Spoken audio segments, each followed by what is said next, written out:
I get a lot of questions about VBACs. So VBACs, that is a vaginal birth after cesarean. And there's so many moms that are interested in this because some moms feel really unsatisfied with the fact that they had a cesarean birth and they want to experience vaginal childbirth and they want to figure out how to do that. Unfortunately, at least in many parts of the United States, there is a lot of resistance against VBACs. There are a lot of care providers that would really prefer the mom just have another cesarean. And so yeah, it can be really tricky to find a care provider. It can be really tricky to get your insurance company to support a VBAC. So I'm going to go through a few different aspects of VBACs, figuring out if you're a good candidate for it, how to find a good care provider. I'm gonna use my cheat sheet, so bear with me. So the number one thing that I want women to realize about VBACs that is in so many ways, it's no different than a first-time vaginal birth. So you're using the exact same pain relief tools, the same breathing techniques, pressure points, all of that is the same. So if you're going for a VBAC, all of the tips and tricks on this YouTube channel will support you. The sensations that you feel during a VBAC, the amount of time it takes, is usually no different than what you would have experienced if this was your first child and, again, your first vaginal birth. So the thing that is different is that, again, I just mentioned it's harder to find a care provider that will support a VBAC. The insurance thing can get tricky, and a lot of care providers consider you high risk because there is that chance of uterine rupture. So that is one of the biggest fears care providers have about a VBAC, is that the scar, that incision from your previous cesarean birth, will rupture. Which, sure, is dangerous. Nobody is saying that that is not a concern and not something that should be addressed, which is why I definitely recommend, if you are going to have a VBAC, personally, I recommend doing that in a hospital just to make sure if something does happen, you have immediate medical support. But the thing is, and this varies from woman to woman, there's so many different circumstances that determine if you are a good candidate. But for a lot of women, and I've done tons of research on this, email me if you want to read I think it's like a 10-page paper I wrote about this a long time ago, again, comparing the research of the danger of a repeat cesarean versus a VBAC. And in many cases, a VBAC is actually a lot safer than a repeat cesarean because there are a lot of risks that come with a major abdominal surgery. And so again, when they're weighed against each other, a VBAC, for most women, not all, is actually a lot safer. But understandably, care providers don't know exactly what's going to happen with a VBAC, whereas they know, for the most part, exactly what's going to happen with a cesarean birth because it's a surgery. So there's certain protocol that is followed during a cesarean birth. A lot of them are more comfortable with it because of that. So, okay, who's a good candidate for a VBAC? So if you have no health issues, you don't have special circumstances, there's no preeclampsia, anything like that going on, you're fit, you're healthy, and you've had at least 2 years pass since your cesarean birth. And you want to make sure you have a head down baby that's preferably not in that sunny side up position. You want all of the conditions to be just right for a vaginal birth. And it's also really important to want that VBAC because if you're like, well, I kind of want it, but I'm also kind of okay with another cesarean, which is fine. You can absolutely feel that way. But really, to have the fortitude to get a VBAC, you have to want it so bad because you will likely come up against a lot of resistance. And again, you have to be solid in your choice.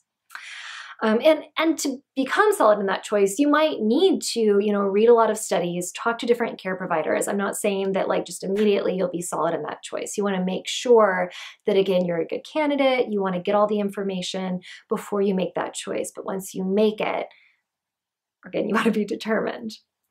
Okay, understanding the politics of VBACs. I've already covered this a bit, but many care providers and hospitals do not support VBACs because they feel that the liability risk is too high. They don't want to be sued, essentially, if something goes wrong. That's not the only reason. Like, sure, there's care providers that genuinely think that a repeat cesarean is safer, and they're not just doing it, they're not just recommending that out of fear of being sued. Like, they're doing it in the best interest of the mom. But again, every woman is different in her circumstances and what the best choice for her will be.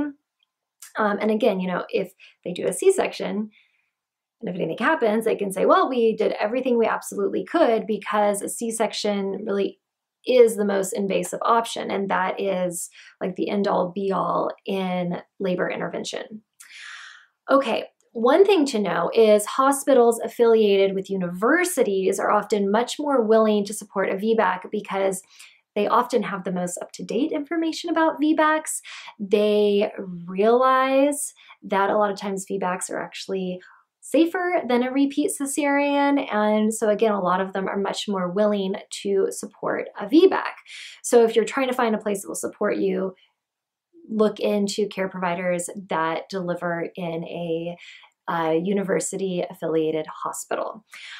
I have attended a lot of births at UCLA and LA, and they are amazing. I have seen beautiful VBACs there. They are so supportive of these women. They do everything that they can possibly do to get them that safe VBAC, and it has been so inspirational. So I'm a big proponent of those types of hospitals for a VBAC.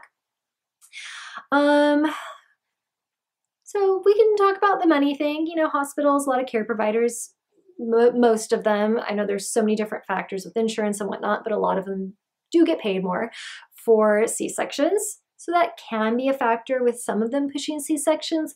Again, not with all of them. Not all care providers are just inspired and motivated by money. Okay, finding the right medical care provider. Okay, so when interviewing care providers, you want to find somebody that is wholeheartedly supportive of VBACs. And in a lot of cases, this is pretty easy to determine if somebody is supportive of a VBAC or not, because the ones that aren't supportive of it will tell you straight up that they do not attend VBACs. So that's a pretty cut and dry answer. If somebody's like, well, we can see, you know, how it goes, but I'm thinking, you know, a C-section will probably still be best, they're probably not somebody that's going to be your biggest proponent with a VBAC. You want somebody that's going to say, yes, absolutely, I've attended VBACs. Let's make sure you're a good candidate. And if we determine that you are, I will do everything I can to get you that VBAC. I'm behind you. I'm your champion. That's the type of care provider you want if you're going to have a VBAC. Midwives who have privileges at hospitals can be a really great option, because a lot of midwives are more in tune with the fact that in many cases, that VBAC is safer than a cesarean. So if you can find, again, a midwife that has delivery privileges in a hospital, that can be a really great, like, happy balance.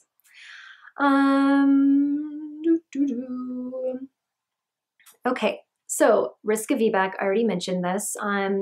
Uterine rupture, which causes excessive bleeding, is the primary risk of a VBAC. But again, each woman is different, and being evaluated by a care provider will give you a better idea of your chances of uterine rupture.